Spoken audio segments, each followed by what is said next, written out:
Well, today we have the very great privilege to get acquainted with 5 faithful Christian women who share something unique. Each one was married to a member of the governing body who has now gone on to his heavenly reward.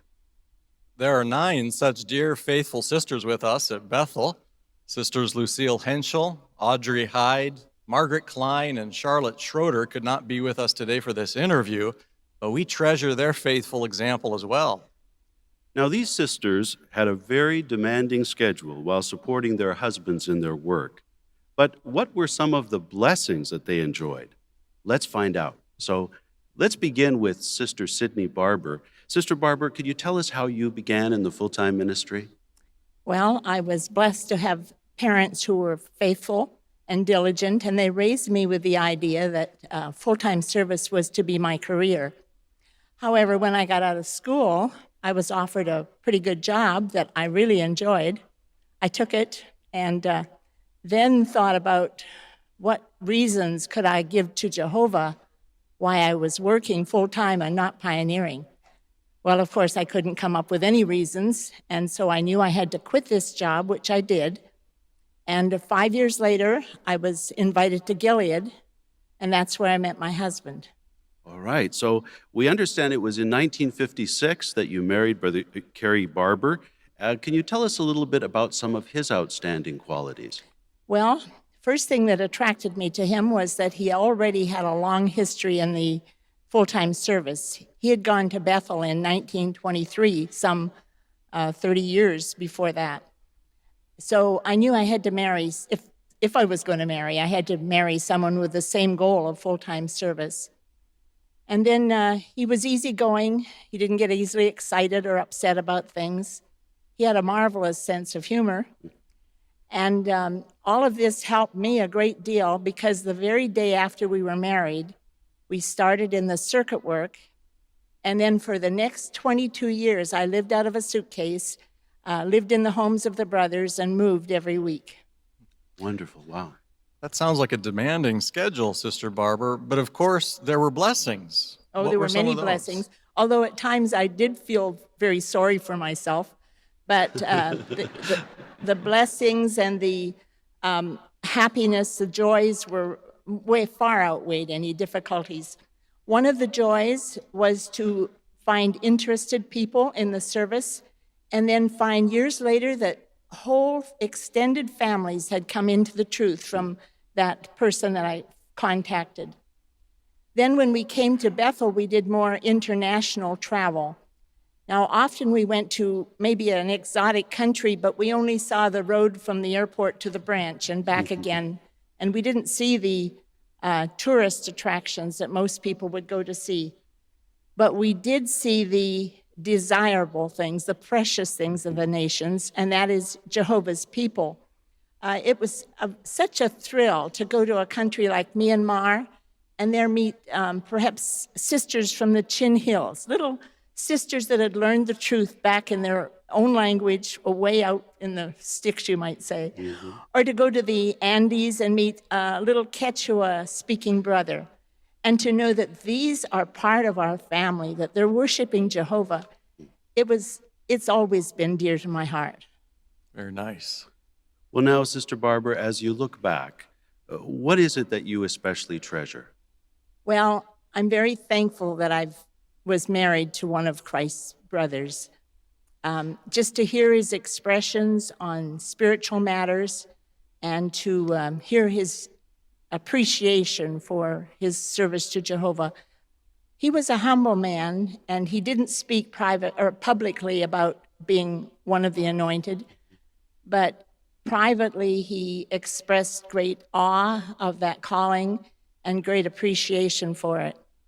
So I'm very thankful that I was able to have 51 years of marriage with him. Thank you so much, Sister Barber.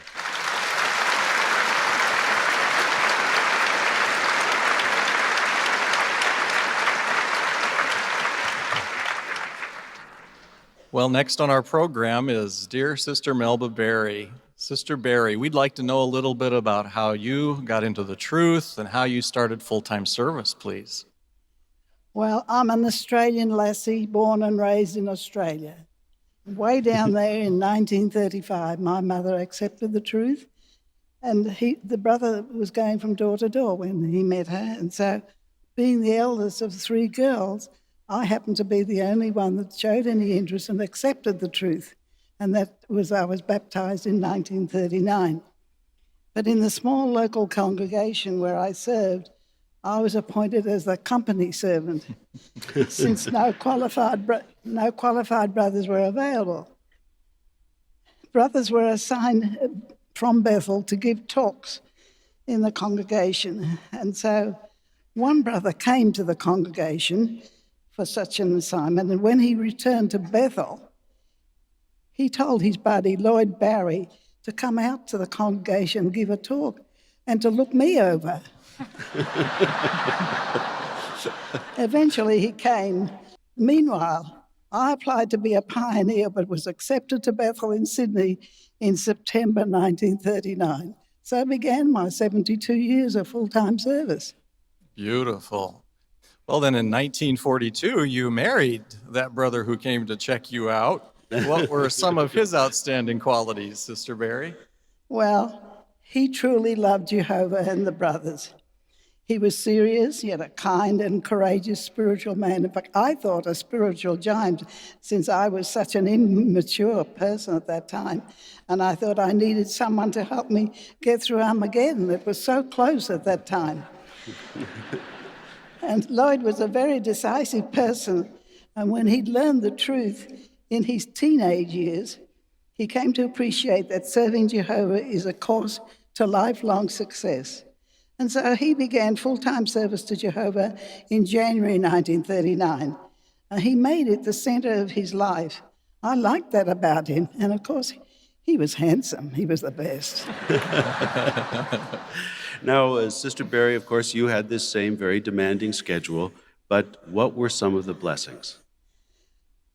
A Christian wife must be in submission to her husband. And when he's busy in theocratic activities, she also has to be flexible. For example, we were called to the 11th class of Gilead in 1948 and were assigned to Japan. During our very first months in Japan, Lloyd and I were assigned to separate congregations in opposite parts of the city of Kobe.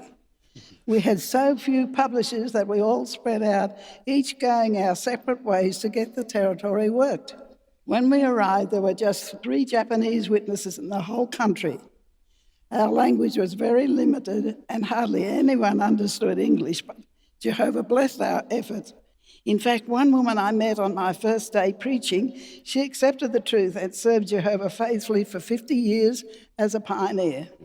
But in time, more missionaries came to help, and about 9 years we had 1,000 publishers or so. In 1975, we were up to 33,000 publishers. But in 1995, over 200,000. That was a rich blessing. A wonderful blessing. Well, Sister Barry, as you look back, is there a memory that you especially treasure? Yes, there is one that touched me very much.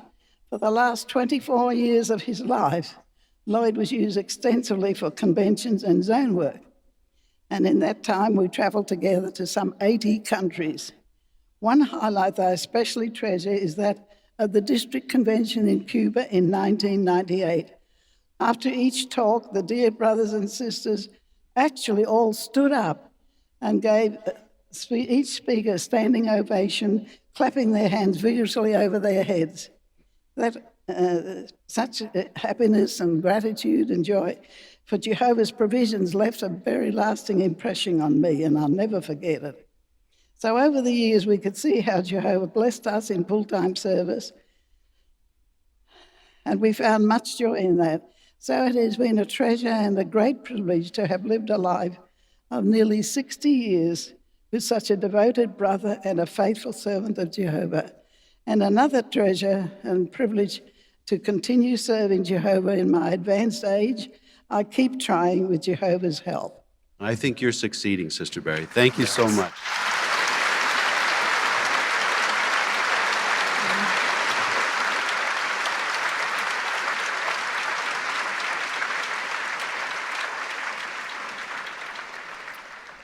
Next, we have the privilege to interview Sister Melita Jarris.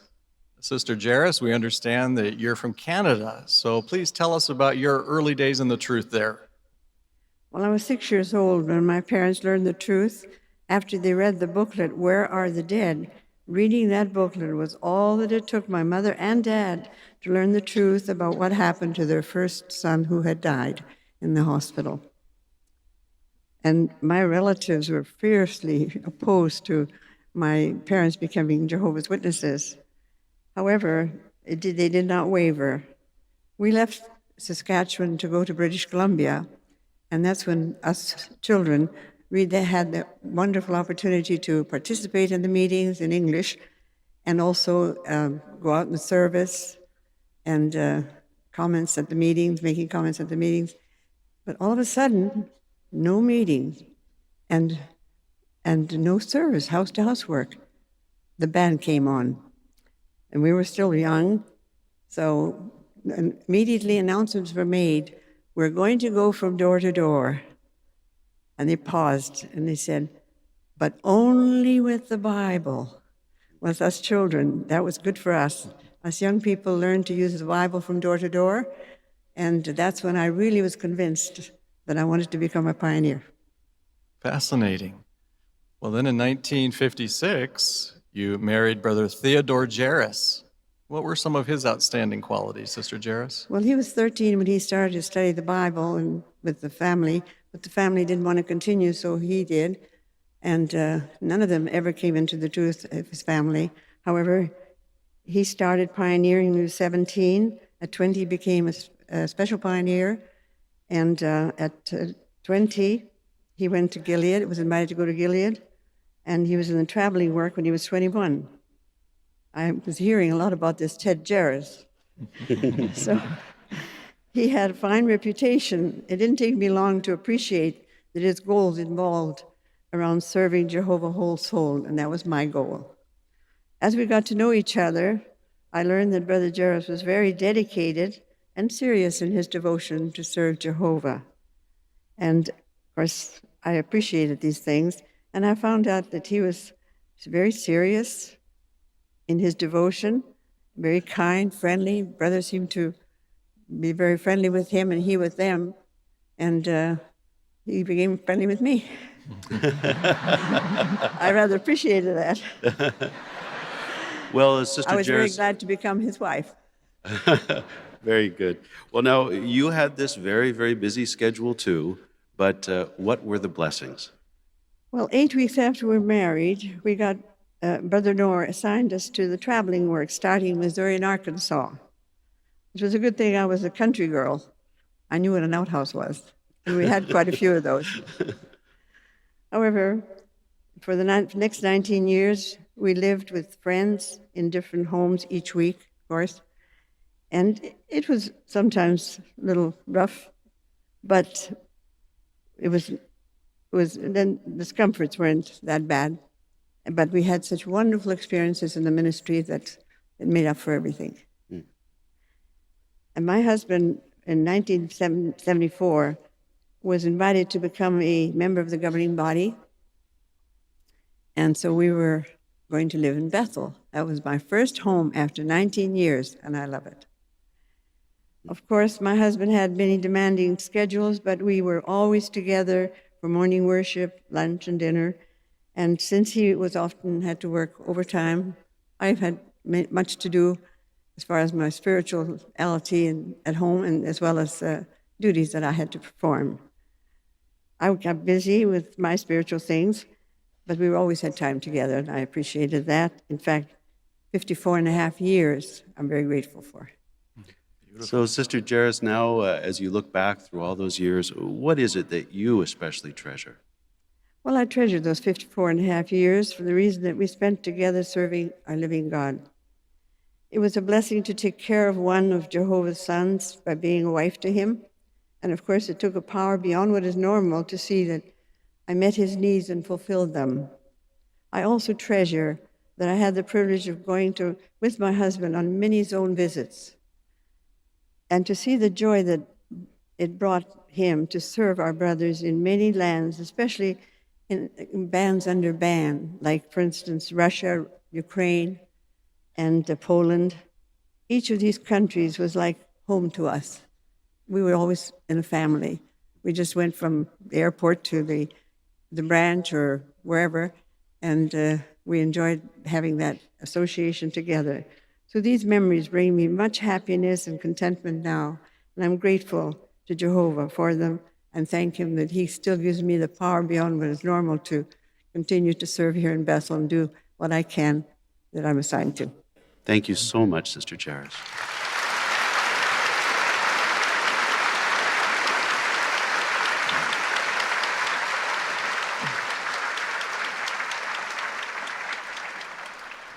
Well, next on our program, we have Sister Edith Suter.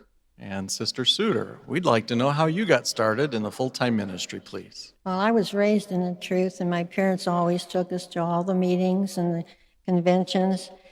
And my father always talked to us about the truth at the supper table, and we had to be there.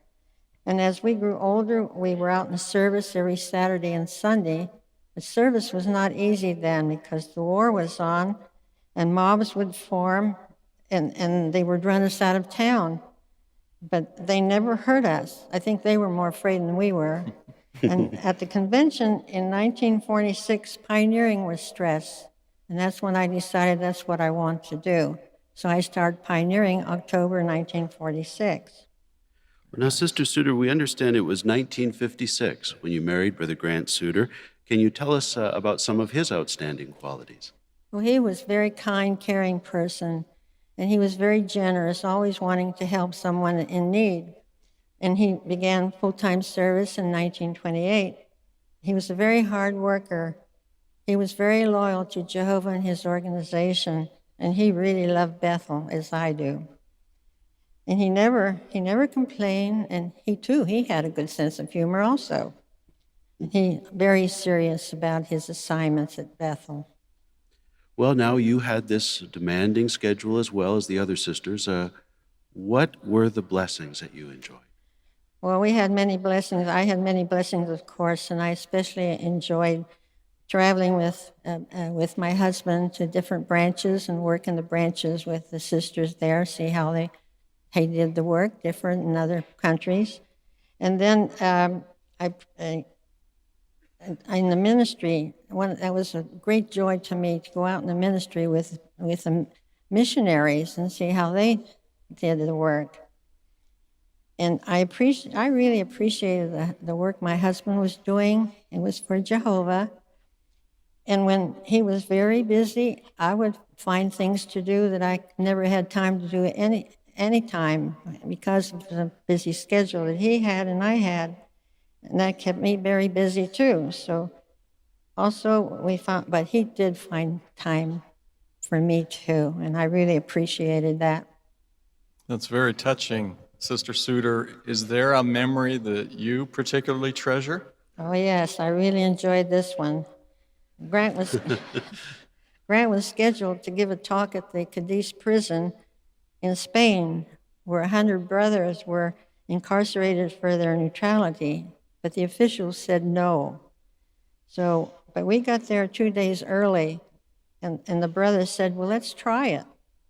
So we went into the prison as visitors, and the brothers have discovered in their workshop an unused door that led into their dormitory. It was hidden behind wallpaper. So the brothers decided to camouflage the door completely by covering it with a backless cupboard. Thus, you could step into the cupboard door, open the door behind, and enter the dormitory. And once we were in the prison, we were invited to visit the workshop. And in this workshop, we stepped into the cupboard and through the door. And here there were 100 brothers waiting to see him, so he was able to give the talk to them. They were so excited to have a member of the governing body visit them in prison. It was so heartwarming, so exciting. Well, you know, my life in full-time service has been a very happy one, even though there were hardships and there were also challenges. And I appreciate so much the privilege of having served at Bethel with my husband, and I still love and am happy to be at Bethel serving Jehovah. Thank you so much, Sister Sudi.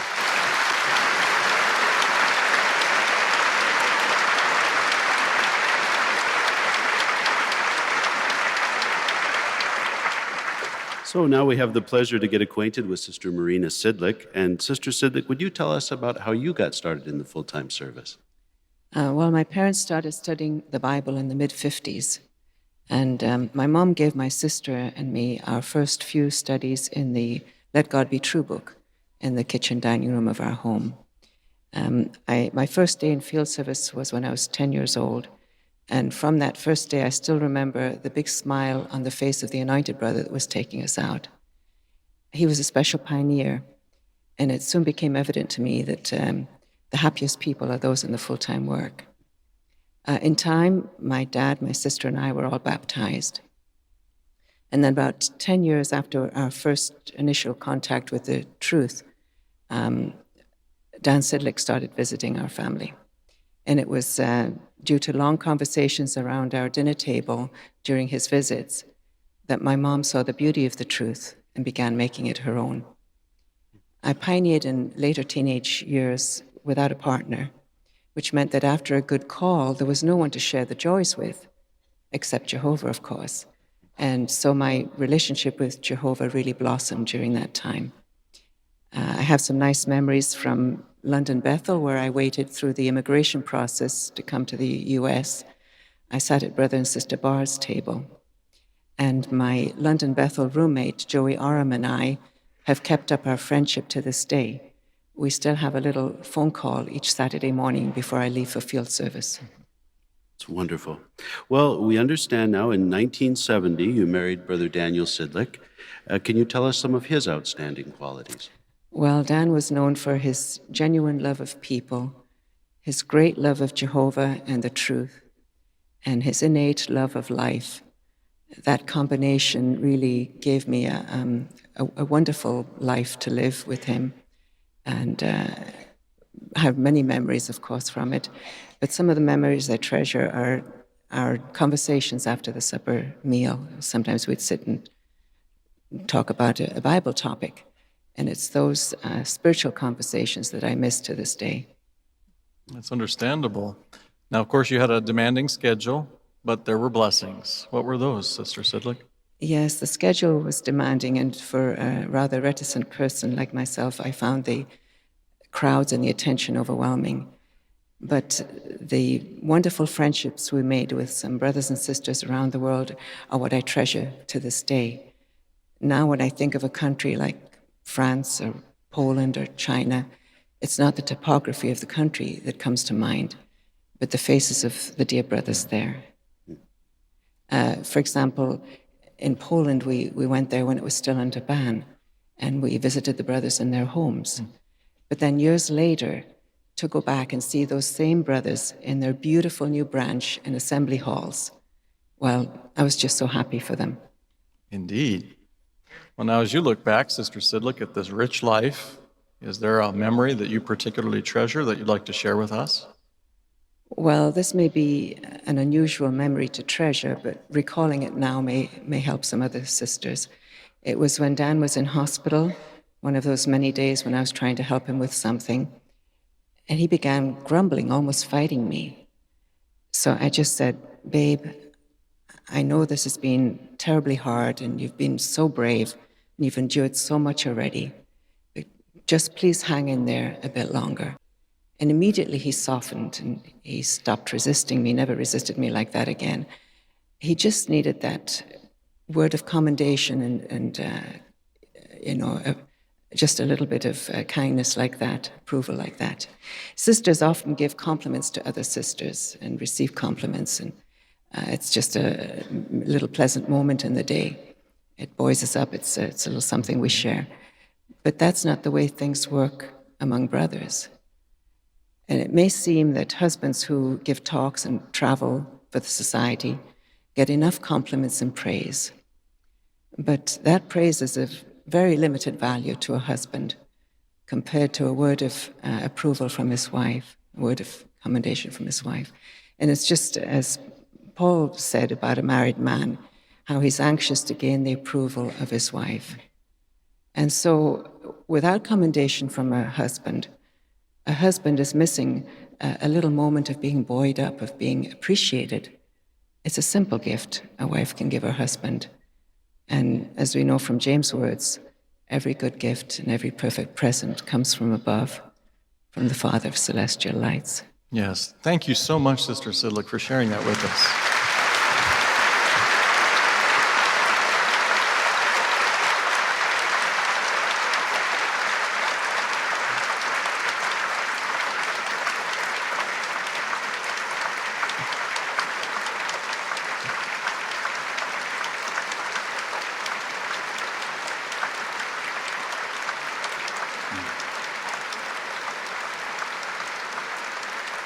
Well, how heartwarming to learn how each of you unselfishly and lovingly supported your husbands in Jehovah's service, and how richly you were blessed for doing so. Your fine example as faithful Christian women is a gift to all of us, and we thank you so much for sharing your beautiful memories with us today.